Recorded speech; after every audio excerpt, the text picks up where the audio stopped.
على عباده الذين اصطفى أما بعد أعوذ بالله من الشيطان الرجيم بسم الله الرحمن الرحيم يا أيها الذين آمنوا قوا أنفسكم وأهليكم نارا صدق الله العظيم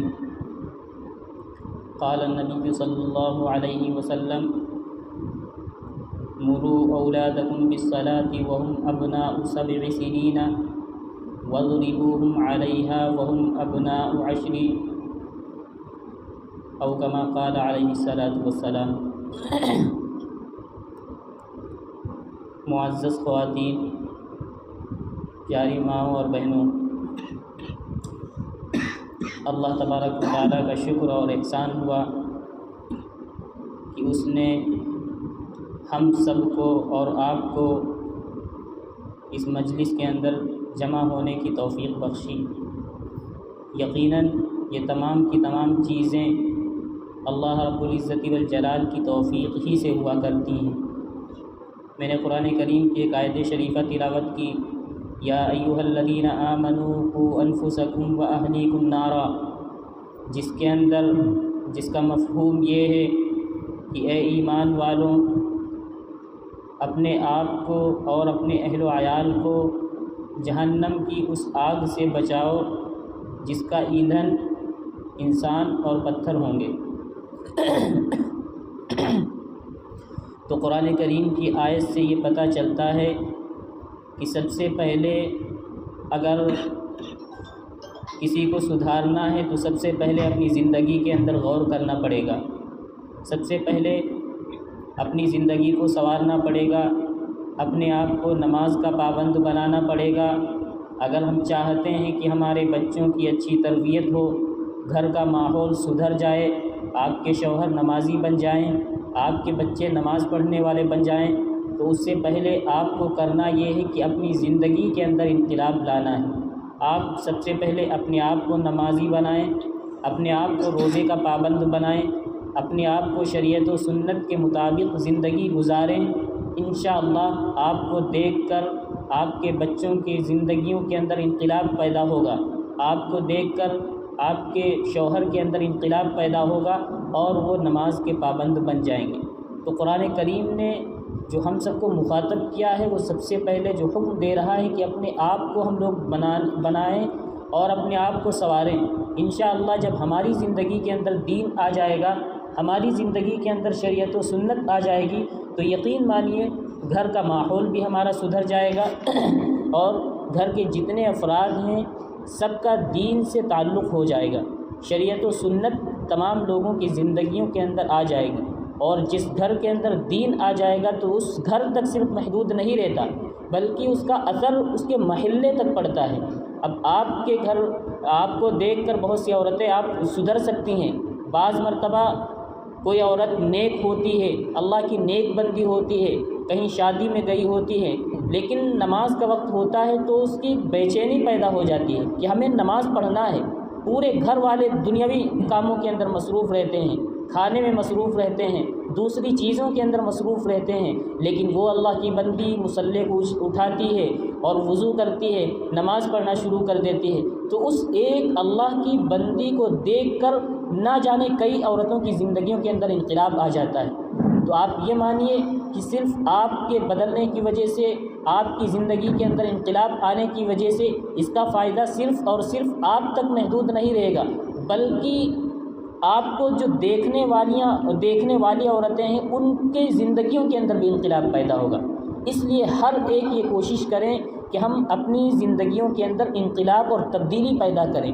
یعنی آج تک اگر ہماری نمازیں چھوٹ رہی تھیں، آج تک ہم نمازوں کی، روزوں کی پابندی نہیں کر پا رہے تھے، تو آج سے انشاءاللہ کوشش کرنا ہے کہ آج سے کوئی نماز ہم سے چھوٹنے نہ پائے۔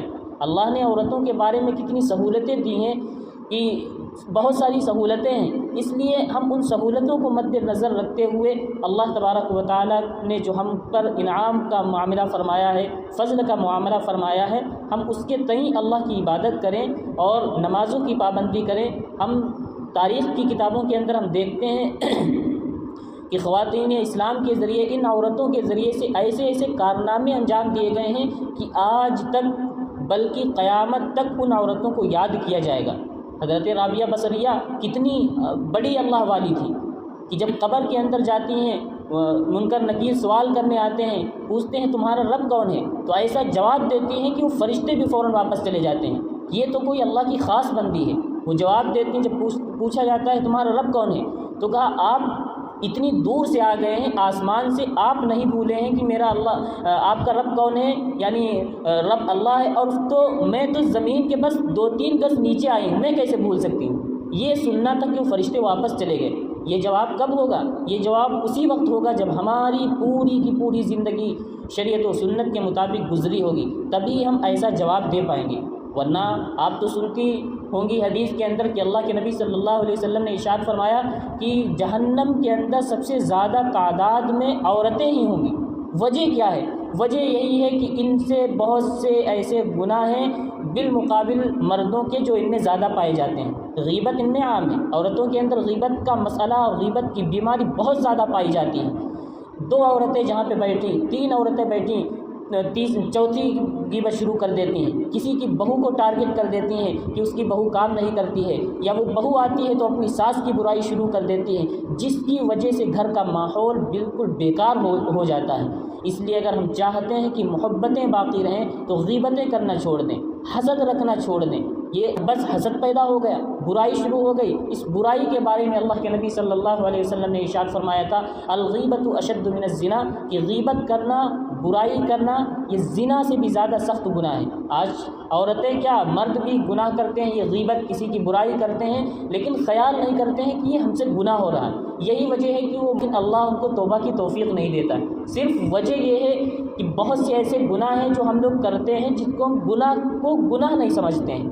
اگر ہم گناہ کریں لیکن گناہ سمجھ کر گناہ کریں تو اللہ کبھی نہ کبھی توبہ کی توفیق ضرور دے دے گا۔ کوئی بڑا گناہ ہو جاتا ہے، کوئی چوری کر لیتا ہے، اس طرح کے کوئی بڑا گناہ کر لیتا ہے تو اس کو ایک ٹینشن پیدا رہتا ہے، سوچتا ہے کہ ہاں واقعتاً ہم سے بہت بڑا گناہ ہو گیا۔ اب وہ اللہ کے سامنے روتا ہے، گڑ گڑاتا ہے، اللہ توبہ معاف کر دیتا ہے۔ اللہ کے نبی صلی اللہ علیہ وسلم کی حدیث ہے، التائب من الذنب کمن لا ذنب لہ، کہ گناہوں سے توبہ کرنے والا ایسا ہے گویا کہ اس نے گناہ کیا ہی نہیں۔ تو اگر ہم گناہ کریں اور اللہ کے سامنے روئیں، گڑ گڑائیں، اللہ کو منائیں، اللہ مان جائے گا، معاف کر دیتا ہے۔ وہ اللہ جو 70 ماؤں سے زیادہ محبت کرتا ہے۔ ایک ماں اپنے بچے سے کس قدر محبت کرتی ہے آپ تو اندازہ لگا سکتے ہیں کہ ایک بیٹا رات کا 2 بج رہے ہوتے ہیں، اگر اس کی نیند اڑ جاتی ہے، ہلکی سی بھی آواز سن لیتی ہے تو اس ماں کی نیند اڑ جاتی ہے، صبح تک سوتی نہیں کہ بچے کی آواز آ گئی، رونے کی آواز آ گئی، اس کی وجہ سے رات بھر نیند نہیں آتی۔ تو بتائیں جب ایک ماں کا یہ عالم ہے تو اللہ جو 70 ماؤں سے زیادہ محبت کرتا ہے اس کا عالم کیا ہوگا؟ کیا اللہ کبھی گوارا کر سکتا ہے کہ اس کا بندہ یا اس کی بندی آگ میں جلائی جائے؟ اللہ کبھی سوچ سکتا ہے کہ اس کو کسی مصیبت میں ڈال دیا جائے، اس کے اوپر کوئی بیماری آئے؟ کبھی اللہ اس بات کو گوارا نہیں کرتا ہے۔ اگر وہ بیماریاں بھی دیتا ہے، اگر کوئی پریشانی بھی دیتا ہے تو ہماری بدعمالیوں کی وجہ سے پریشانی آتی ہے۔ آج پوری دنیا کے اندر، ملک ہندوستان کے اندر جو پریشانی ہے، ہر طریقے سے مسلمانوں کو پریشان کیا جا رہا ہے کہ وہاں پہ مسجدوں کو توڑا جا رہا ہے، اور اسی طریقے سے نمازوں کے اوپر پابندیاں عائد کی جا رہی ہیں، یا مدرسوں کے اوپر بلڈوزر چلایا جا رہا ہے۔ ان تمام چیزوں کی وجہ یہی ہے کہ ہم بدل گئے، ہماری بدعمالیوں کی وجہ سے ہمارے اوپر یہ ظلم ہو رہا ہے اور ہم کو پریشان کیا جا رہا ہے، ہم کو ٹارگٹ کیا جا رہا ہے۔ ورنہ دنیا کی کوئی طاقت نہیں کہ اگر ہم سدھر جائیں تو اللہ ہمارے معاملے کے اندر غور نہ کرے، بالکل غور کرے گا۔ سارے کے سارے غزوات ہمارے سامنے ہیں، غزوہ بدر کا واقعہ ہمارے سامنے ہے کہ صحابہ کرام یعنی مسلمانوں کی تعداد صرف 313، ادھر صرف 313 ہیں اور ادھر 1000 کا لشکر ہے، سارے کی ساری چیزیں ان کے پاس موجود ہیں، لیکن اللہ نے ان 313 جو تھے یہ اللہ کے نیک بندے تھے، اللہ سے ڈرنے والے تھے، صحابہ کرام تھے، لڑ جاتے ہیں، اللہ نے ان کو فتح دی۔ تو آج بھی اگرچہ تعداد کے اعتبار سے مسلمان کم ہیں، لیکن اللہ کے وہی وعدے ہیں، اللہ کے وہی وعدے ہیں جو قرآن کریم کے اندر موجود ہیں کہ اللہ ضرور مدد کرے گا، لیکن بس شرط یہ ہے کہ ہم کامل ایمان والے بن جائیں۔ اگر ہم نمازی بن جائیں، سارے کے سارے مسلمان نماز پڑھنے والے بن جائیں، تو کوئی وجہ نہیں ہے کہ کوئی بلڈوزر چلانے کی بات بھی کرے، کبھی نہیں کر سکتا ہے کوئی مودی اور یوگی، کبھی سوچ بھی نہیں سکتے۔ اللہ تو وعدہ کر چکا ہے، اگر میرے بندے میری عبادت کریں گے، مسجدوں سے جڑے رہیں گے، قرآن کریم ان کی زندگیوں کے اندر آئے گا، قرآن کریم کے مطابق وہ اپنی زندگی کو گزاریں گے، تو دنیا کی کوئی طاقت ان کو ٹھیس نہیں پہنچا سکتی۔ لیکن اللہ آگے وارننگ بھی دیتا ہے کہ اگر نہیں تم لوگ سدھرو گے تو تمہارے اوپر ظالم بادشاہوں کو مسلط کر دیا جائے گا، وہ تم کو ماریں گے، وہ ستائیں گے، اور پھر تم دعائیں مانگو گے، اللہ تمہاری دعاؤں کو قبول نہیں کرے گا۔ آج یہی ہو رہا ہے مسجدوں کے اندر، بعض لوگ نماز پڑھتے ہیں، سوچتے ہیں ہم نماز بھی پڑھ رہے ہیں پھر بھی ہمارے اوپر پریشانی عائد ہو رہی ہے، ہم نماز پڑھتے ہیں، روزے رکھتے ہیں، پھر بھی ہم بیمار ہو رہے ہیں۔ تو بعض مرتبہ تو یہ پریشانیاں اور بیماریاں ہماری بداعمالیوں کی وجہ سے ہوتی ہیں، اس لیے اللہ کبھی نہیں سوچتا کہ اس کی بندی پریشان رہے، بس پریشانی کی وجہ یہی ہے کہ ہم بدل گئے، ہماری بداعمالیوں کی وجہ سے ہمارے اوپر پریشانیاں آتی ہیں۔ اس لیے اگر ہم چاہتے ہیں کہ ہم سکون کی زندگی گزاریں، دل کے اندر اطمینان رہے، بعض مرتبہ گھر میں ساری چیزیں موجود ہوتی ہیں، ایئر کنڈیشن کمرہ ہوتا ہے، ساری چیزیں موجود ہیں، کھانے پینے کی ساری چیزیں موجود ہیں، لیکن دل میں اطمینان نہیں ہوتا ہے، سکون نہیں ملتا ہے، تو اس کی بھی بڑی وجہ یہی ہے کہ ہم سے گناہ، کوئی نہ کوئی گناہ ہو رہا۔ ہم غور کریں، سوچیں کہ صبح سے شام تک کوئی ہم سے گناہ تو نہیں ہو رہا، اللہ کی نافرمانی تو نہیں ہو رہی، جس کی وجہ سے ہمارے دل کے اندر سکون نہیں ہے۔ اس سکون کو اگر ہم چاہتے ہیں تو ہم گناہوں کو چھوڑ دیں، انشاءاللہ آپ سکون والی زندگی آپ کو میسر ہوگی، نیند بھی آرام سے آئے گی، پورا دن آرام سے گزر جائے گا، بس شرط یہ ہے کہ ہم گناہوں کو چھوڑ دیں، غیبت کرنا چھوڑ دیں، زیادہ بکواس، زیادہ بولنا ہی چھوڑ دیں، انشاءاللہ غیبت سے آپ بچ جائیں گے۔ بس یہ ہوتا ہے کہ بعض عورتیں کہتی ہیں کہ غیبت تو ہم نہیں کر رہے ہیں یا برائی نہیں کر رہے ہیں، لیکن ان کی بات آئی تو ہم نے کہہ دیا۔ تو صحابہ کرام نے بھی سوال کیا تھا اللہ کے نبی صلی اللہ علیہ وسلم سے کہ اگر اس بندے کے اندر وہ چیز پائی جائے جس کے بارے میں ہم اس کی برائی کر رہے ہیں، تو اللہ کے نبی نے ارشاد فرمایا تبھی تو یہ غیبت ہے، اگر اس کے اندر وہ چیز نہیں پائی جا رہی ہے پھر بھی وہ غیبت کر رہا ہے، تب یہ غیبت نہیں بلکہ یہ تہمت ہو جائے گی، بہتان ہو جائے گا، یہ اس سے بڑا گناہ ہے۔ اس لیے ہم سب غیبت سے اپنے آپ کو بچانے کی کوشش کریں۔ ایک واقعہ ملتا ہے، رمضان کا مہینہ چل رہا تھا، دو عورتیں دوپہر کے وقت ان کی حالت بہت خراب ہو جاتی ہے، بہت زیادہ پیاس لگ جاتی ہے، اتنی زیادہ کہ بالکل آخری صورتحال چل رہی ہے۔ اللہ کے نبی صلی اللہ علیہ وسلم کے پاس اس کی اطلاع پہنچی، خبر پہنچائی گئی کہ یہ بات پیش آئی، دو عورتیں ہیں، روزے سے ہیں، لیکن ان کی حالت بہت زیادہ خراب ہو چکی ہے، بہت زیادہ پیاس کی شدت میں ہو لوگ۔ اللہ کے نبی صلی اللہ علیہ وسلم کے سامنے ان عورتوں کو بلایا جاتا ہے اور اس کے بعد میں ایک تھالی یا ایک پلیٹ منگائی جاتی ہے، کٹورا منگایا جاتا ہے اور کہا کہ اس میں قے کرو۔ ایک عورت سے کہا تو اس نے جب قے کی تو اس میں گوشت نکلا، تازہ گوشت تھا، اس پہ خون لگا ہوا تھا۔ پھر دوسری عورت سے کہا تم بھی اس میں قے کرو، تو اس نے بھی قے کی تو اس میں بھی گوشت کا لوتھڑا نکلا۔ اللہ کے نبی صلی اللہ علیہ وسلم نے ارشاد فرمایا ان دونوں عورتوں نے سحری تو حلال روزی سے کی تھی لیکن افطار حرام رزق سے کیا، یعنی ان دونوں عورتوں نے مل کر کسی کی غیبت کی ہے جس کے نتیجے میں گوشت کا لوتھڑا نکل رہا۔ چونکہ غیبت کرنا ایسا ہے گویا کہ اپنے مردار بھائی کا گوشت کھانا، تو کوئی بھی انسان اس بات کو پسند نہیں کر سکتا ہے کہ اپنے مردار بھائی کا گوشت کھائے، تو آپ اس غیبت کو کیسے پسند کر سکتی ہیں؟ اس لیے اگر آج تک آپ سب اس گناہ کے اندر ملوث تھی تو آج سے توبہ کر لیں، امید ہے اللہ ضرور معاف کر دے گا۔ اور آئندہ کے لیے خیال رکھیں، زیادہ نہ بولیں، زیادہ کوئی بولنے والی عورتیں ہیں ان کے پاس نہ بیٹھیں، سکون والی زندگی گزاریں، قرآن کریم کی خوب زیادہ تلاوت کریں، وقت مل جائے تسبیح اپنے ساتھ میں رکھیں۔ پہلے زمانے کی جو عورتیں تھیں تو ان کے جو بچے حافظ بنتے تھے یا بڑے بڑے اکابر عالم دین بنے ہیں تو ان کی مائیں اتنی نیک ہوتی تھی جس کی وجہ سے ان کے بچے اتنے نیک بنے، اتنے بڑے اللہ والے بنے کہ آج تک ان کا نام چل رہا۔ خواجہ معین الدین چشتی اجمیری رحمۃ اللہ علیہ، ان کے بارے میں آپ نام سنتے ہیں، سب جانتے ہوں گے۔ اجمیر شریف جس کا نام بولا جاتا ہے کہ وہاں کے جو ہے خواجہ معین الدین چشتی اجمیری رحمۃ اللہ علیہ، ان کے بارے میں واقعہ ملتا ہے کہ وہ جدھر چلے جاتے تھے، جس سفر پہ بھی جاتے تھے، کئی لاکھ لوگ ان کے ہاتھ کے اوپر اسلام قبول کر لیا کرتے تھے۔ ایک مرتبہ وہ کہیں سفر پہ جاتے ہیں، بہت سے لوگ ان کے ہاتھ کے اوپر ایمان قبول کر لیتے ہیں۔ اب جب گھر آتے ہیں تو بہت خوش نظر آ رہے ہیں۔ ان کی ماں نے پوچھا بیٹے معین الدین آج تو بڑا خوش نظر آ رہا، کیا وجہ ہے؟ تو کہا امی جان آج میں خوش کیوں نہ ہوں، کیونکہ میرے ہاتھ پر آج اتنے لاکھ لوگوں نے اسلام قبول کیا ہے۔ تو ان کی ماں نے کہا بیٹے اس میں تیرا کچھ کمال نہیں ہے۔ تو معین الدین نے کہا، خواجہ معین الدین چشتی اجمیری رحمۃ اللہ علیہ نے کہا امی جان میرا کیوں نہیں کمال ہے؟ تو کہا بیٹے اس میں تیرا کوئی کمال نہیں ہے، وہ اس طرح کہ جس دن سے تو پیدا ہوا تھا، جب سے میں نے دودھ پلانا شروع کیا تھا، کبھی بھی میں نے بغیر وضو کے دودھ نہیں پلایا۔ اس کا یہ اثر ہے کہ آج تیرے ہاتھ کے تیرے چہرے کو دیکھ کر لوگ اسلام قبول کر لیں۔ تو یہ ان کی ماں کا اہم کردار ہے۔ جتنے بھی نیک بنے ہیں دنیا کے اندر مشہور ہوئے، ان کا نام چلتا ہے، ان کا چرچا چلتا ہے، تو ان کے پیچھے بیک گراؤنڈ جب دیکھا جاتا ہے تو ان کی ماں کا سب سے زیادہ اہم کردار ہوا کرتا ہے۔ تو بچے کا پہلا مدرسہ جو ہوتا ہے وہ ماں کی گود ہوا کرتی ہے، اس لیے اگر ماں نیک ہوگی تو ضرور بچہ ان کا نیک بنے گا۔ اب جب ماں ہی نماز نہیں پڑھتی ہے، ماں دودھ پلا رہی ہے، تو اس وقت بھی اس کے سامنے موبائل چل رہا ہوتا ہے، گانے چل رہے ہوتے ہیں، تو یاد رکھیے دودھ پلانے کا اثر اس بچے کے دل کے اندر، اس بچے کے جسم تک ضرور پہنچتا ہے۔ اب ماں کی زبان کے اوپر گانا ہے اور دودھ پلا رہی ہے، تو ایسے موقع کے اوپر اس گانے کا اثر بھی اس بچے کے اندر منتقل ہو جائے گا، تو بچہ کہاں سے نیک بنے گا؟ آپ خود غور کر لیں، بچہ کبھی بھی اس طرح نیک نہیں بن سکتا۔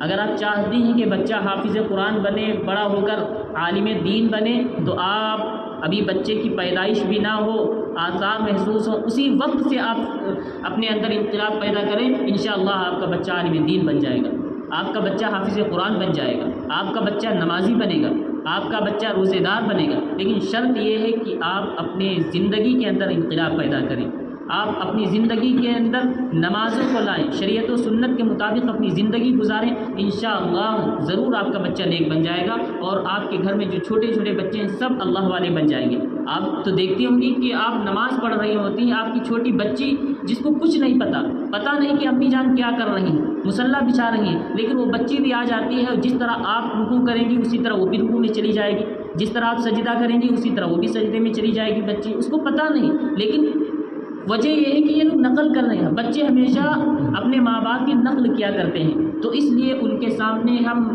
آئیڈیل اور نمونہ بن کر دکھائیں، تاکہ وہ بھی بڑے ہو کر ان کے دل کے اندر یہ کیفیت پیدا ہو جائے کہ ہاں امی شروع سے نماز پڑھ رہی ہیں۔ شروع سے جب آپ اس طرح اپنے بچے کو ڈھالیں گی تو انشاءاللہ وہ بچہ ضرور نیک بن جائے گا۔ خواجہ قطب الدین بختیار کاکی رحمۃ اللہ علیہ، جن کا نام چلتا ہے، وقت کے بڑے بڑے جو بادشاہ تھے وہ ان کے ہاتھ کے اوپر بیعت کیا کرتے تھے، وہ اتنے بڑے اللہ والے کیسے بنے؟ ان کا واقعہ ملتا ہے کہ یہ ان کی جب پیدائش ہوئی تو ان کے والدین نے سوچا کہ بچہ کیسے نیک بنے، کوئی ایسی تدبیر اختیار کی جائے۔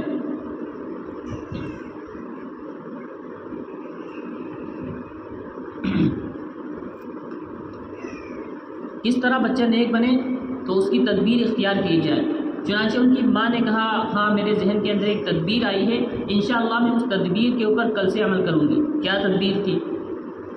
کہا کہ جب بچہ مدرسہ جائے گا یا اسکول جائے گا تو جب واپس آئے گا وہ کھانا مانگے گا تو میں کھانا فوراً اس کو نہیں پیش کروں گی، بلکہ میں اللہ سے رابطہ جڑوانے کے لیے اور اللہ کی محبت اس کے دل کے اندر ڈالنے کے لیے یہ کام کروں گی کہ کھانا بنا کر کہیں کمرے میں یا روم میں رکھ دوں گی، اور اس کے بعد میں بچے سے کہہ دوں گی کہ تم اللہ سے کھانا مانگو۔ اب جب بچہ اللہ سے مانگے گا اور پھر میں یہ کہوں گی کہ اب کھانے کو تلاش کرو، اب وہ کھانے کو تلاش کرے گا، جب مل جائے گا تو ظاہر سی بات ہے ابھی بچہ ہے، اس کو کچھ نہیں پتہ ہے، ابھی سے اس کے دل کے اندر اللہ کی محبت پیدا ہونی شروع ہو جائے گی۔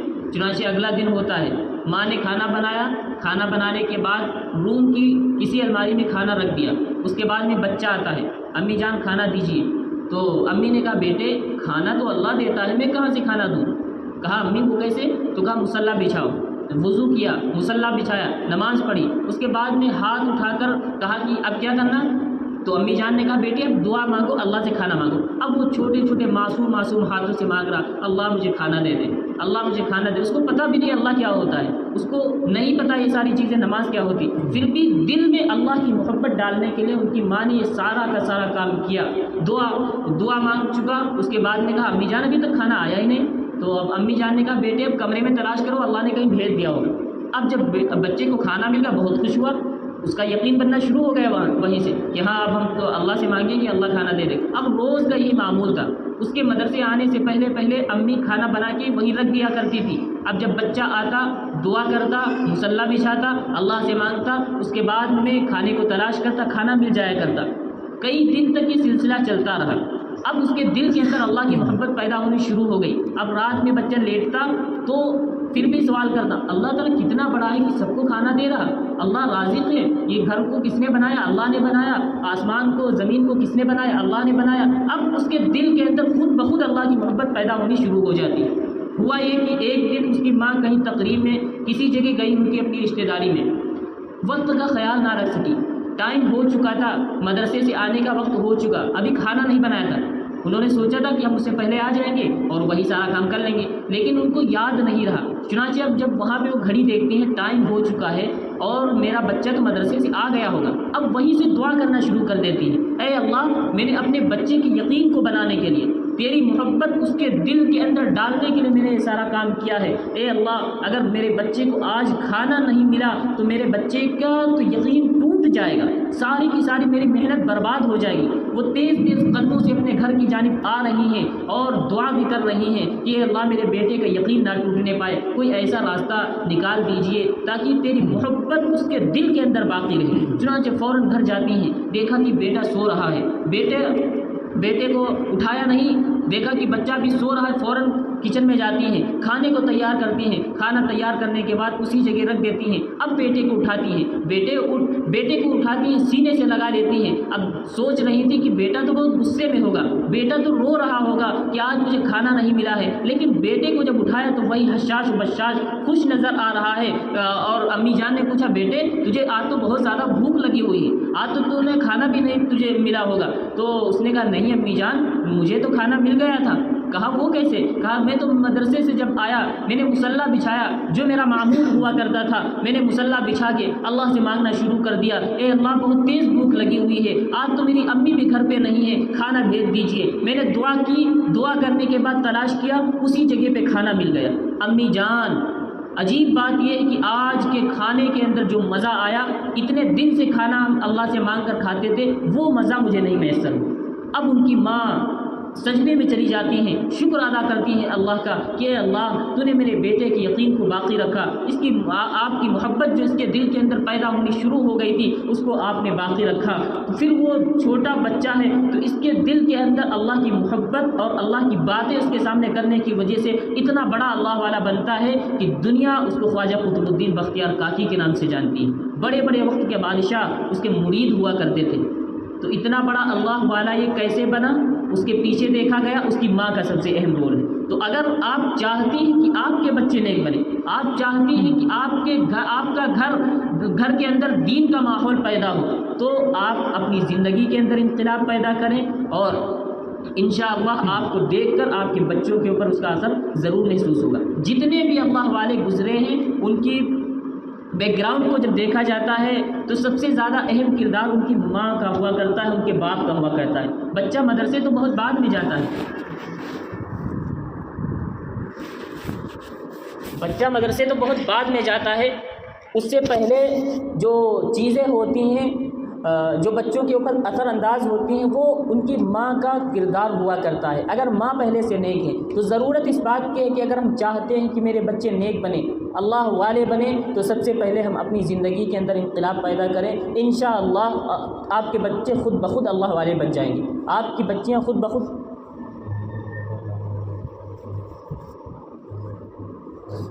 اس لیے کوشش کریں کہ سب لوگ نمازوں کی پابندی کریں، کوئی بھی نماز ترک نہ ہونے پائے، کوئی بھی روزہ رمضان المبارک کا روزہ ترک نہ ہونے پائے۔ وہ تو شرعی عذر کی وجہ سے جو روزے چھوٹ جاتے ہیں یا نمازیں چھوٹ جاتی ہیں وہ تو الگ مسئلہ ہے، لیکن ان مسائل کے علاوہ جو آپ کے پاس جو ٹائم ملتا ہے، مہینے کے جتنے دن ملتے ہیں، ان میں کوئی نماز آپ کی ترک نہ ہونے پائے، تو انشاءاللہ آپ کے گھر کا ماحول بھی دین والا ماحول بنے گا۔ آپ کے شوہر یا آپ کے بھائی، آپ کی بہن، ساری کی ساری کی زندگیوں کے اندر انقلاب ہوگا اور سب شریعت و سنت کے مطابق زندگی گزاریں گے۔ اس لیے سب سے پہلے قرآن نے بھی جو حکم دیا ہے ہم کو یہی کہ ہم اپنے آپ کو سب سے پہلے بنانے کی کوشش کریں، ہم اپنے آپ کو سنوارنے کی کوشش کریں۔ ہم اپنے کو جب سدھار لیں گے، ہماری زندگی کے اندر انقلاب آ جائے گا، تو اللہ کی ذات سے امید ہے کہ آپ دوسروں کی بھی اصلاح کریں گے تو اس کا اثر پڑے گا۔ اگر آپ دوسروں کی اصلاح کرنا چاہیں، کسی سے کچھ بتائیں کہ نماز پڑھا کریں یا گھر کے اندر تعلیم کیا کریں، کتاب کوئی ایسی منتخب کر لیں، کتاب پڑھا کریں، متعین کر لیں، تو سب سے پہلے آپ کے اوپر وہ انگلی اٹھا سکتا ہے کہ آپ کے گھر کا کیسا ماحول، آپ کے گھر کے اندر شرعی پردہ ہو رہا ہے کہ نہیں، آپ کے گھر کے سارے افراد نماز وغیرہ پڑھتے ہیں بھی جو آپ ہم کو سمجھانے آئی ہیں، تو آپ کیا جواب دیں گے؟ اس لیے اگر ہم چاہتے ہیں کہ ہم دوسروں کی اصلاح کر سکیں، دوسروں کے سامنے ہم اپنی بات کو رکھ سکیں، تو سب سے پہلے ہم اپنی زندگی کے اندر انقلاب پیدا کریں، اپنے آپ کو نمازی بنائیں۔ انشاءاللہ ہم دوسروں کی بھی کوئی بات بتائیں گے تو اثر پڑے گا، اس کا بہت زیادہ اثر پڑے گا اور گھر کا ماحول سدھر جائے گا۔ اس طرح کی سینکڑوں واقعات ہیں جو ماں باپ کے کردار کی وجہ سے، ماں باپ کے کریکٹر کی وجہ سے ان کے بچے نیک بنے، جو ہمارے اکابرین کی تاریخ بھری پڑی ہے واقعات سے، کہ ایسے ایسے واقعات ملتے ہیں۔ ایک واقعہ ہے اسی طرح کا کہ ایک مدرسہ تھا، وہاں پہ جلسہ ہونا تھا، جیسے تمام مدرسوں میں عام طور پہ جب چھٹی کا وقت ہوتا ہے رمضان سے پہلے، اس میں جلسہ ہوتا ہے، اس میں بچوں کو پروگرام کروایا جاتا ہے، چھوٹی چھوٹی تقریریں دی جاتی ہیں یا نعت وغیرہ دی جاتی ہیں، قرأت دی جاتی ہے کہ تم کو یہ پڑھنا ہے، تم کو یہ پڑھنا ہے، تم کو یہ پڑھنا ہے۔ اس طریقے سے چھوٹے چھوٹے پروگرام سے کروائے جاتے ہیں۔ چنانچہ ایک مدرسہ تھا، وہاں پر بھی بچے پڑھتے تھے، ان میں ایک بچے کو ایک استاد صاحب نے نعت دی تھی، کہا تھا کہ یہ نعت پڑھنا، وہ نبیوں میں رحمت لقب پانے والا، مراد غریبوں کی بر لانے والا۔ نعت کا مصرع اس طرح تھا کہ یہ نعت پڑھنا ہے، آپ کو یاد کر لینا ہے، پریکٹس کر لینا ہے، جب اسٹیج پہ پڑھنا ہے تو اسی طرح پڑھنا ہے۔ اب وہ بچہ پتہ نہیں اس کے اندر کیا تھا کہ جب استاد صاحب کے سامنے پڑھتا تھا تو یہی پڑھتا تھا، وہ نبیوں میں رحمت لقب پانے والا، مراد غریبوں کی بر لانے والا۔ لیکن جیسے ہی استاد صاحب کہیں چلے جاتے تھے، اپنے ساتھیوں میں وہ لڑکا پڑھتا تھا تو چینج کر دیتا تھا اور کہتا تھا کہ وہ نبیوں میں رحمت لقب پانے والے، مراد غریبوں کی بر لانے والے۔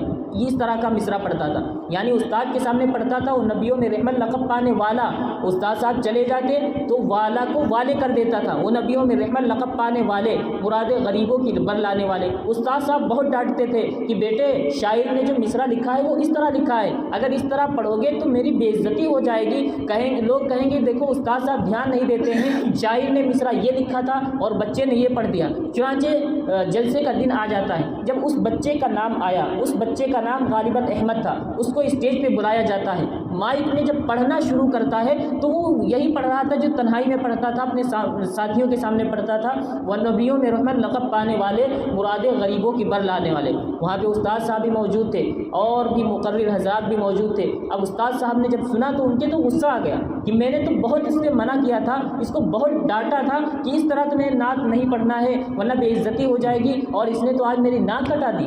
اب جلسہ ہو جاتا ہے، پھر جب اگلا سال آیا یا اگلا دن آیا، چھٹی ہو جاتی ہے، اور اس کے بعد میں جب استاد صاحب کلاس کے اندر جاتے ہیں، اسی کلاس کے اندر گئے، چونکہ غصہ پہلے سے تھے لیکن اب کوئی بہانہ تلاش کر رہے تھے کہ کوئی بہانہ مل جائے جس کی وجہ سے اس کو پیٹ دیا جائے۔ چنانچہ اب بہانہ کہاں سے ملتا؟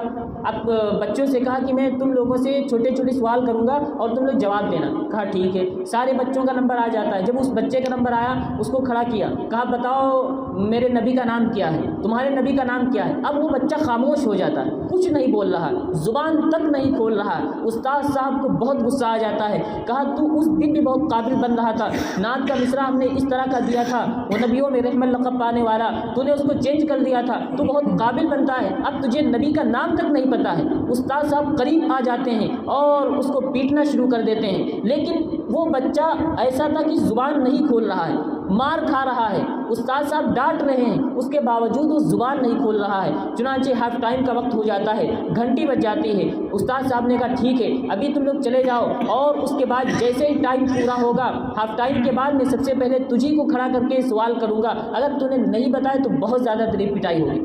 چنانچہ وہ بچہ جاتا ہے، بہت نیک بچہ تھا، سیدھا بچہ تھا، اب وہ جاتا ہے، وضو کرتا ہے اور چہرے کو دھلتا ہے، ہاتھ پیر کو دھلتا ہے، اس کے بعد ہاف ٹائم کے بعد پھر کلاس کے اندر آ جاتا ہے۔ استاد صاحب پھر کھڑا کرتے ہیں کہ بیٹے بتا میرے نبی کا نام کیا ہے؟ اب وہ بچہ فوراً کہنے لگتا میرے نبی کا نام محمد صلی اللہ علیہ وسلم ہے، اس طرح پورا نام بتایا۔ اب وہ یہ بتانے کے بعد اس بچے کی آنکھوں کے اندر آنسو آ جاتے ہیں۔ استاد صاحب نے کہا بیٹے نام تو تم نے صحیح بتایا، پھر کیوں رو رہا؟ کہا استاد صاحب آپ اس کے بعد میں استاد صاحب نے یہ بھی پوچھا کہ وہ جو نعت کا مصرع ہم نے تجھے دیا تھا وہ نبیوں میں رحمت لقب پانے والا، تو نے اس کو بدل کیوں دیا تھا؟ تو دونوں باتوں کا ریزن اور دونوں باتوں کی وجہ بتائی کہ ابھی اس سے پہلے آپ نبی کا نام پوچھ رہے تھے۔ استاد صاحب مجھے نبی کا نام پتہ تھا۔ استاد صاحب نے پوچھا کہ اگر تجھے پتہ تھا پہلے کیوں نہیں بتایا؟ کہا استاد صاحب آپ کو پتہ ہے کہ میری والدہ میرے والد اس دنیا سے جا چکے ہیں، رخصت ہو چکے ہیں۔ جب میں چھوٹا بچہ تھا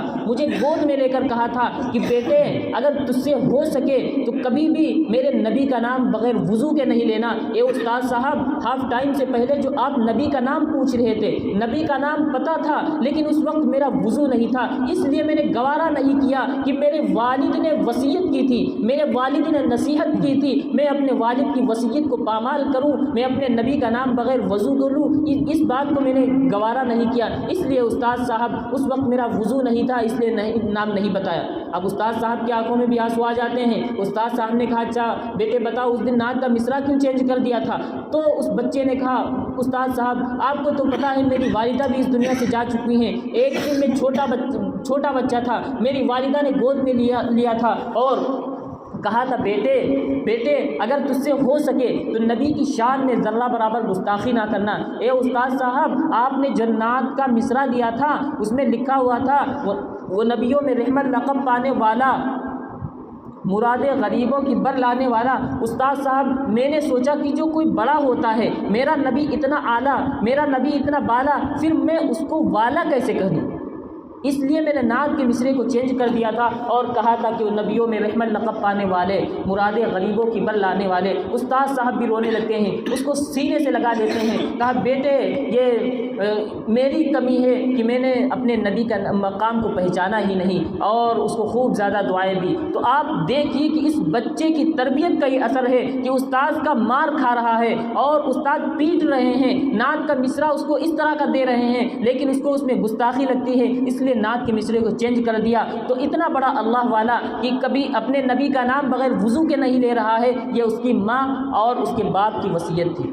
تو اس لیے اگر آپ بھی چاہتے ہیں کہ آپ کے بچے نیک بنے، آپ کے بچے دیندار بنے، عالم بنے، حافظ بنے، تو آپ اپنی زندگی کے اندر انقلاب پیدا کریں، انشاءاللہ آپ کے بچے ضرور نیک بن جائیں گے۔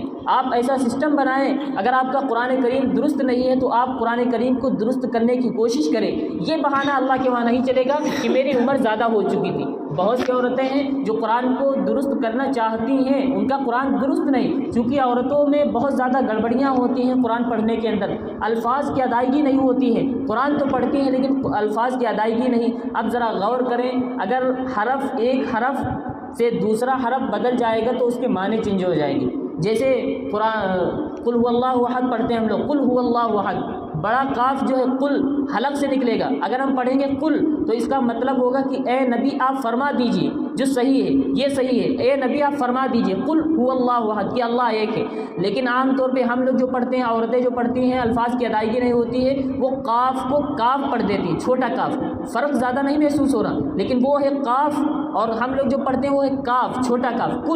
کل کا مطلب ہے آپ کھا لیجئے، قل کا مطلب ہی آپ پڑھ لیجئے۔ اب بتائیں صرف قاف اور کاف کے فرق کی وجہ سے معنی کے اندر اتنی زیادہ تبدیلی پیدا ہو رہی ہے کہ ایک کا معنی ہے کہ اے نبی آپ فرما دیجئے اور دوسرے کا معنی ہے کہ اے نبی آپ کھا لیجئے۔ اب بتائیں اگر اس طرح ہم نماز کے اندر قرآن کریم پڑھیں گے تو نماز کیسے درست ہوگی؟ یہی وجہ ہے کہ جو نمازوں کی روحانیت ملنی چاہیے وہ ہم کو میسر نہیں ہوتی، ہمارا قرآن نہیں درست ہے۔ اس لیے آپ کی چاہے جتنی عمر ہو گئی ہے، آپ کی کوشش مرتے دم تک ہونی چاہیے کہ قرآن میرا درست ہو۔ اگر آپ کی کوشش ہوگی تو اللہ اس کوشش کی وجہ سے آپ کی مغفرت فرما دے گا، لیکن اگر آپ کوشش ہی نہیں کریں، سوچ لیں کہ میری عمر زیادہ ہو چکی ہے، 40 سال 50 سال 30 سال، میرے بچے ہیں، گھر میں ٹائم نہیں ملتا ہے، کہاں سے قرآن درست کریں، تو یہ عذر قابل قبول نہیں ہوگا اللہ کے وہاں، چونکہ عورتوں کی بہت قیمت ہے، عورتوں کی بہت عزت ہے شریعت اسلام کے اندر، لیکن جو شریعت نے جو سسٹم اور نظام بنایا ہے کہ آپ کو بھی سارے یہی کام کرنے ہیں، نماز وغیرہ کی پابندی کرنی ہے تو آپ کو کرنے ہیں۔ آپ یہ نہیں بہانہ کر سکتی ہیں کہ ہم بچے کی وجہ سے نماز نہیں پڑھتے ہیں۔ اب بہت سی عورتیں تو یہ بہانہ کرتی ہیں کہ بچے نے پیشاب کر دیا، تو آپ مسئلے کو یاد رکھیں کہ پیشاب کی وجہ سے آپ ناپاک نہیں ہوں گی، جہاں بھی پیشاب لگ گیا ہے اس کپڑے کو دھل لیں، بس کوئی مسئلہ نہیں۔ ناپاکی آپ کے بدن میں نہیں سرایت کرے گی بلکہ اس کپڑے تک محدود رہے گی جہاں پہ پیشاب لگ گیا ہے۔ جہاں بھی پیشاب لگا آپ اس کو دھل لیں، اس کے بعد میں نماز پڑھ لیں۔ یہ بہانہ عام طور پہ عورتیں ہر جگہ کی کرتی ہیں کہ بچے نے پیشاب کر دیا اس لیے نماز نہیں پڑھتے۔ یاد رکھیے یہ بہانہ اللہ کے وہاں چل نہیں پائے گا، اس لیے ہم اس دن کے آنے سے پہلے اپنی زندگی کے اندر انقلاب پیدا کریں، اپنے آپ کو نمازی بنا لیں، شریعت و سنت کے مطابق زندگی گزاریں، سنت کو ہم اپنی زندگی کے اندر لائیں، اور نبی اکرم علیہ الصلوۃ والسلام سے اگر ہم محبت کا دعویٰ کرتے ہیں کہ اللہ کے نبی سے اللہ کے نبی کی محبت ہمارے دل کے اندر ہے، یا ہم اللہ کے نبی سے محبت کرتے ہیں، تو یہ دعویٰ اسی وقت صحیح ہوگا جب ہمارے سارے کے سارے کام اللہ کے نبی صلی اللہ علیہ وسلم کی سنت کے مطابق ہوں۔ ربیع الاول کے مہینے کے اندر صرف ہم جشن منا لیں، جھنڈیاں لگا لیں تو اس سے کام نہیں چلے گا۔ کام اگر چاہتے ہیں کہ کام چل جائے، وہ اعمال جو آخرت کے اندر بھی ہمارے کام آئیں، تو اس کے لیے ضروری ہے کہ ہم نبی اکرم علیہ الصلوۃ والسلام کی سنت کے مطابق زندگی گزاریں۔ کھانا کھائیں تو وہ بھی دسترخوان بچھا کر، سب لوگ اکٹھے ہو کر، سارے کے سارے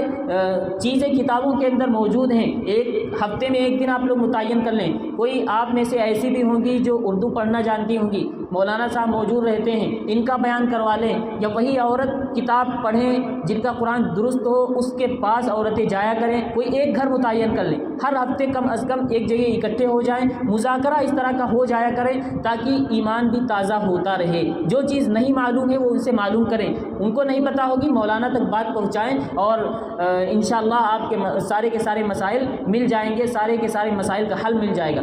سارے کے سارے علماء موجود رہتے ہیں بتانے کے لیے، بس ہم لوگوں کے دل کے اندر جو شرم ہے وہی بتانے نہیں دے رہے۔ اب عورتیں یا مرد حضرات جو کافی عمر ہو چکی وہ سوچتے ہیں کہ میری عمر تو زیادہ ہو گئی ہے، اب ہم کس سے قرآن کو صحیح کریں؟ تو یاد رکھیے یہ عذر قابل قبول نہیں ہوگا۔ صحابہ کرام اور صحابیات کی اکثر زندگی جو صحابیات کی تھی، جیسے شروع سے ایمان والی نہیں ہے لیکن اب 30 سال کی ہو چکی ہیں، اللہ کے نبی صلی اللہ علیہ وسلم کی خدمت میں جاتی ہیں، ایمان قبول کر لیتی ہیں، تو اسی وقت سے وہ قرآن کو صحیح کرنے کی کوشش میں لگ جاتی تھی، مرتے دم تک قرآن کو صحیح کرنے کی کوشش رہتی تھی۔ تو کم از کم اگر ان کا قرآن نہیں بھی صحیح ہوا تو اللہ کے سامنے ہم کہہ تو سکتے ہیں کہ میرے قرآن صحیح تو نہیں ہوا لیکن قرآن صحیح کرنے کی ہم نے کوشش کی، تیرا قرآن کو صحیح کرنے کی ہم نے کوشش کی، اللہ اس کوشش کے نتیجے میں آپ کی بخشش کر دے گا اور مغفرت کر دے گا۔ اس لیے ہم سب ہفتے میں کم از کم ایک دن ضرور متعین کر لیں جس میں ایک کتاب پڑھی جائے اور اس کتاب کو سب لوگ سنیں، یا مولانا صاحب اس طرح سے بیان کروا لیں، یا جو بھی مسئلہ نہیں پتہ ہو اس مسئلے کے بارے میں آپ کے گھر کے افراد ہیں ان سے بتائیں، وہ مسجد تک بات پہنچائیں گے اور مسجد سے اس کا حل آپ کے سامنے ضرور آ جائے گا۔ اس طرح کوشش کریں تو انشاءاللہ آپ کے گاؤں کے اندر ایک دینی ماحول پیدا ہوگا، آپ کے گھروں کے اندر ایک دینی ماحول پیدا ہوگا، اور جس کی وجہ سے دیکھ کر آپ کے بچے بھی نیک اور گھر والے بھی نیک بنیں گے، بلکہ آپ جہاں بھی جائیں گے انشاءاللہ وہاں بھی آپ کا نام ہوگا۔ کوئی ایسی عورت ہوتی ہے شادی میں جاتی ہے، وہ نماز وغیرہ کی پابند ہے، تو کتنی عورتیں اس کو حوالے میں لوگ پیش کرتے ہیں کہ دیکھو ان کی بیوی جو ہے کتنی نیک عورت ہے، اور اس کا زندگی بھر نام رہے گا، یہ بھی یاد رکھیے۔ اس کا انتقال ہو جائے گا، اس کے باوجود اس کو لوگ یاد رکھتے ہیں۔ اب جتنے بھی نیک لوگ گزرے ہیں ان کے کارناموں کی وجہ سے آج تک لوگ ان کو یاد کرتے ہیں کہ انہوں نے ایسا کام کیا ہے، اس وجہ سے ان کا نام قیامت تک، صبح قیامت تک باقی رہے گا۔ تو اگر آپ بھی چاہتے ہیں کہ آپ آئیڈیل بنے، دوسروں کے لیے نمونہ بنے، تو آپ شریعت و سنت اپنی زندگی کے اندر لے آئیں، انشاءاللہ آپ کا بھی لوگ حوالہ دیں گے کہ ہاں ان کے گھر کی عورتیں جو ہے آج تک کسی نے ان کے کپڑوں کو بھی نہیں دیکھا، اتنی زیادہ پردہ کرتی ہیں۔ تو اس طرح آپ بن کر دکھائیں، اللہ بھی آپ سے محبت کرے گا اور ہر ایک محبت کرے گا۔ اس لیے ہم اپنی زندگی کے اندر انقلاب پیدا کریں۔ آج تک جتنے گناہ ہوئے ہیں اللہ سے مانگیں، روئیں، گڑ گڑائیں، 2 رکعت صلاۃ التوبہ پڑھ لیں، کم از کم روز تو صلاۃ التوبہ پڑھ لیا کریں، عشاء کی نماز کے بعد 2 رکعت صلاۃ التوبہ کے نام سے پڑھ لیں، اور اللہ سے دعا کر لیا کریں کہ دن بھر میں جتنے گناہ ہوئے ہیں اے اللہ معاف کر دے، تاکہ اگر رات میں انتقال ہو جائے تو سیدھے کے سیدھے جنت میں ہمارا ٹھکانہ مل جائے گا۔ امام شافعی رحمۃ اللہ علیہ کی بیٹی کا مختصراً واقعہ سن لیجئے کہ وہ تقریباً 13 یا 16 سال کی عمر تھی، اور یہ عین جوانی کا وقت چل رہا تھا۔ ایسے موقع پر وہ بیٹی رات بھر سوتی نہیں تھی، رات بھر قرآن کریم کی تلاوت کر رہی ہے، رات بھر نماز کے اندر کھڑی ہے، نمازوں کو پڑھ رہی ہے، لمبی لمبی رکعتیں ہیں۔ ان کے والد صاحب نے کہا بیٹی ابھی تو تیری یہ عمر ہے، ابھی سے تو اتنا زیادہ رات میں جگے گی تو تیری آنکھیں بیکار ہو جائیں گی، آنکھیں تیری خراب ہو جائیں گی، ابھی تو کچھ دیر آرام کر لیا کر۔ تو اس نے جواب کیا دیا، پیاری بہنوں سنو، اس نے جواب یہ دیا کہ ابو جان میں کیا کروں، جیسے ہی میں بستر پہ قدم رکھتی ہوں آواز آنے شروع ہو جاتی ہے کہ شافعی کی بیٹی تو نے تو اپنے بستر کو سنبھال لیا ہے، تجھے خبر بھی ہے کہ تیری لاش اس بستر کے اوپر ملے گی یا منو مٹی نیچے تو پہنچ جائے گی۔ یہ سن کر میری نیند اڑ جاتی ہے ابو جان، پھر میں ساری کی ساری رات قرآن پڑھا کرتی ہوں، ساری کی ساری رات نماز کے اندر گزر جاتی ہے۔ تو بتائیں وہ بھی، ان کے بھی نیند آتی ہوگی ان کے، لیکن دل کے اندر ایک فکر پیدا تھی، خوف خدا تھا کہ کہیں اگر میرا انتقال ہو جائے گا تو ہم کیا اللہ کے سامنے منہ دکھائیں گے۔ صحابہ کرام کے دل کے اندر یہی بات ہوا کرتی تھی ہمیشہ۔ وہ نماز بھی پڑھتے تھے تو یہ خیال کر لیا کرتے تھے کہ زندگی کی یہ آخری نماز ہے، اس کے بعد ہو سکتا ہے نہ ٹائم ملے اور میرا انتقال ہو جائے۔ اب ذرا غور کریں، اگر کسی عورت کو پتہ چل جائے کہ اس نماز کے بعد میرا انتقال ہونا ہے تو کیا اس کا ذہن ادھر ادھر بھٹکے گا؟ کبھی نہیں بھٹک سکتا ہے۔ وہ بالکل توجہ کے ساتھ متوجہ ہو کر نماز پڑھے گی اور ساری کی دل کے اندر ذرہ برابر خیال تک نہیں آئے گا۔ اس لیے اگر ہم چاہتے ہیں کہ ہم اپنی زندگی کے اندر نمازوں کو شریعت و سنت کو لائیں تو ہم صحابہ کرام کی زندگیوں کو پڑھیں، صحابیات کی زندگیوں کو پڑھیں، انشاءاللہ اس کا بہت زیادہ اثر ہوگا اور بہت زیادہ فرق پڑے گا۔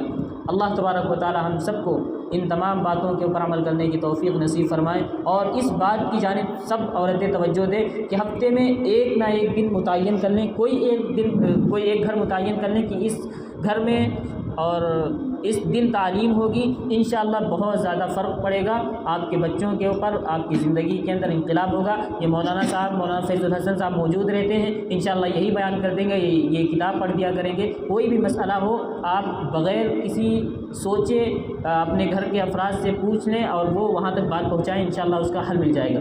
اللہ تبارک و تعالی ہم سب کو ان تمام باتوں کے اوپر عمل کرنے کی توفیق نصیب فرمائے، اور آج تک جو زندگی گزری اب آئندہ زندگی کے اندر ہم سب کی انقلاب پیدا ہونے کی توفیق نصیب فرمائے، شریعت و سنت کے مطابق زندگی گزارنے کی توفیق نصیب فرمائے۔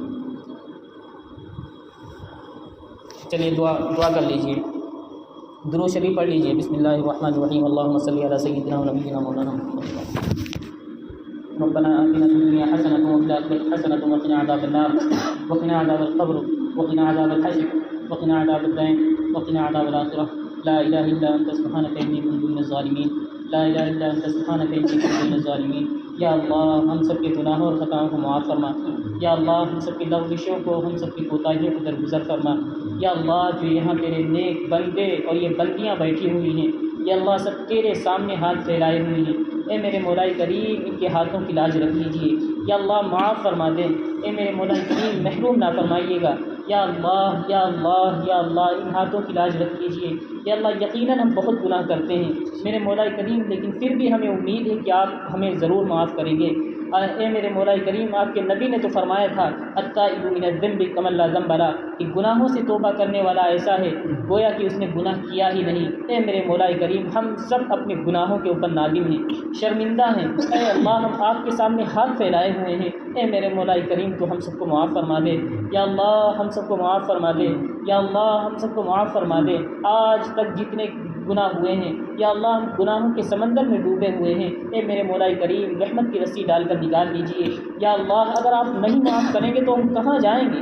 یا اللہ کہاں جائیں گے؟ کوئی ایسا دربار نہیں ہے، یا اللہ کوئی ایسا شخص نہیں ہے جس کے سامنے ہم ہاتھ پھیلائیں۔ اے میرے مولا کریم یقیناً آپ ہی معاف کر سکتے ہیں، یا اللہ آپ ہی کے اندر اتنا رحم ہے، آپ 70 ماؤں سے زیادہ محبت کرتے ہیں، اے میرے مولا کریم تو معاف فرما دے، یا اللہ معاف فرما دے، یا اللہ معاف فرما دے۔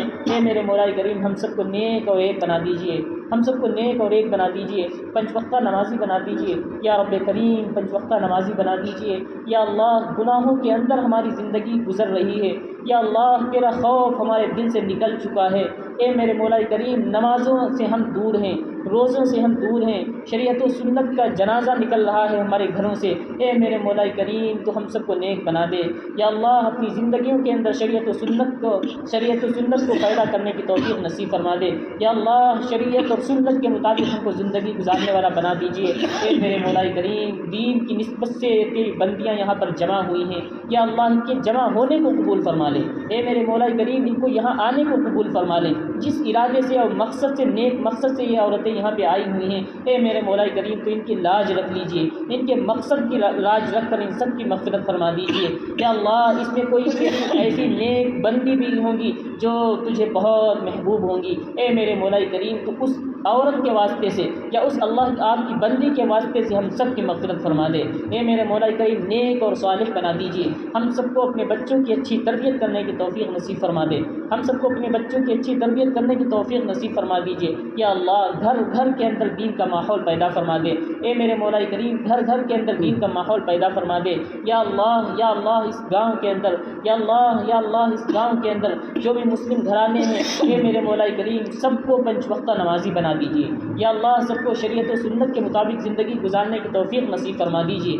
اے میرے مولا کریم ماؤں اور بہنوں کو پردے کا اہتمام کرنے کی توفیق نصیب فرما دے۔ یا اللہ جن لوگوں نے بھی ہم سے دعاؤں کے واسطے کہا ہے یا جو نہیں کہہ سکیں، اے میرے مولا کریم تو ان سب کی جائز دعاؤں کو قبول فرما لیجیے۔ یا اللہ یہاں پہ جو تیرے بندے اور بندیاں بیٹھی ہوئی ہیں، ان کے دلوں کے اندر جو بھی جائز تمنائیں ہیں، جو بھی جائز مرادیں ہیں، اے میرے مولا کریم تو ان تمام جائز تمناؤں کو، جائز مرادوں کو پوری فرما دے۔ اے میرے مولا کریم ہم سب کی جائز دعاؤں کو قبول فرما لیجیے۔ یا اللہ جو پریشان حال ہیں ان سب کی پریشانیوں کو دور فرما۔ اے میرے مولا کریم جو بیمار ہیں ان سب کو شفا کلی نصیب فرما دے۔ یا اللہ جو بیمار ہیں ان سب کو شفا کلی نصیب فرما دے۔ اے میرے مولا کریم جہاں جہاں بھی مسلمان پریشان حال ہیں یا جن کو پریشان کیا جا رہا ہے، اے میرے مولا کریم شریعت و سنت کے اوپر انگلیاں اٹھائی جا رہی ہیں، اس قرآن کریم کے اوپر انگلیاں اٹھائی جا رہی ہیں، یا اللہ مسجدوں کو ٹارگٹ کیا جا رہا ہے، یقیناً ہماری بدعمالیوں کی وجہ سے ہو رہا۔ اے میرے مولا کریم تو ہم سب کو نیک اعمال کرنے کی توفیق نصیب فرما دے۔ یا اللہ فلسطین کے مسلمانوں کی حفاظت فرما۔ یا اللہ چھوٹے چھوٹے معصوم بچوں کو ذبح کیا جا رہا ہے، یا اللہ بچے بھوک کی وجہ سے بلک رہے ہیں، کوئی کھانا دینے کو تیار نہیں ہے۔ اے میرے مولا کریم یا اللہ ہم تو اچھے سے کھانا کھا رہے ہیں، یا اللہ ہم اچھے سے پانی پی رہے ہیں، یا اللہ وہاں تو پانی بھی اچھے سے نہیں مل پا رہا، اے میرے مولا کریم ان کو تو کھانا بھی نہیں مل پا رہا۔ یا اللہ وہ چھوٹے چھوٹے معصوم بچے بلک رہے ہیں، اے میرے مولا کریم یا اللہ ان کی مدد فرما دیجیے، مدد کا معاملہ فرما دیجیے۔ یا اللہ ہم ان کے حق میں بس دعا ہی کر سکتے ہیں، ہم ایسے ملک میں جی رہے ہیں کہ یہاں پہ کچھ کر بھی نہیں سکتے۔ اے میرے مولا کریم تو اس بات کے اوپر ہماری پکڑ نہ کریے گا۔ یا اللہ کی فلسطین کے بچے معصوم بلک رہے تھے اور ہم ہندوستان والے اچھے سے کھا پی رہے تھے۔ اے میرے مولا کریم بس ہمارے اختیار میں اتنا ہی ہے کہ ہم دعا کر سکتے ہیں۔ اے میرے مولا کریم تو ان کے حق میں ہم سب کی دعاؤں کو قبول فرما لے۔ یا اللہ ان کی لاج رکھ لیجئے، معصوم بچوں کی لاج رکھ لیجئے، مسجد اقصیٰ کی حفاظت فرما دیجئے۔ اے میرے مولا کریم یا اللہ ان کو فتح و نصرت فرما دیجئے۔ یا اللہ رحم کا معاملہ فرما دیجئے، جہاں جہاں بھی مسلمان پریشان حال ہے ان سب کی پریشانیوں کو دور فرما۔ یا اللہ اس گھر کے اندر خیر و برکت کا معاملہ فرما دیجئے۔ یا اللہ اس گھر کے اندر خیر و برکت کا معاملہ فرما دیجئے۔ یا اللہ ہر گھر کے اندر خیر و برکت کا معاملہ فرما دیجئے۔ یا اللہ جن لوگوں کے دل کے اندر جو بھی جائز دعائیں ہیں ان سب کی جائز دعاؤں کو قبول فرما لیجئے۔ یا اللہ جو مانگا یہ بھی عطا فرما، جو مانگنے سے رہ گیا وہ بھی عطا فرما۔ ان ساری دعاؤں کو پیارے نبی آقا نامدار جناب محمد رسول اللہ صلی اللہ علیہ وسلم کے صدقے میں اس دعا کو قبول فرما لیجئے۔ جزا اللہ عنا محمد ما هو آلہ صلی اللہ علیہ وسلم، صلی اللہ تعالی علی خیر خلق محمد وعلی آلہ وصحبہ اجمعین برحمتک یا رب۔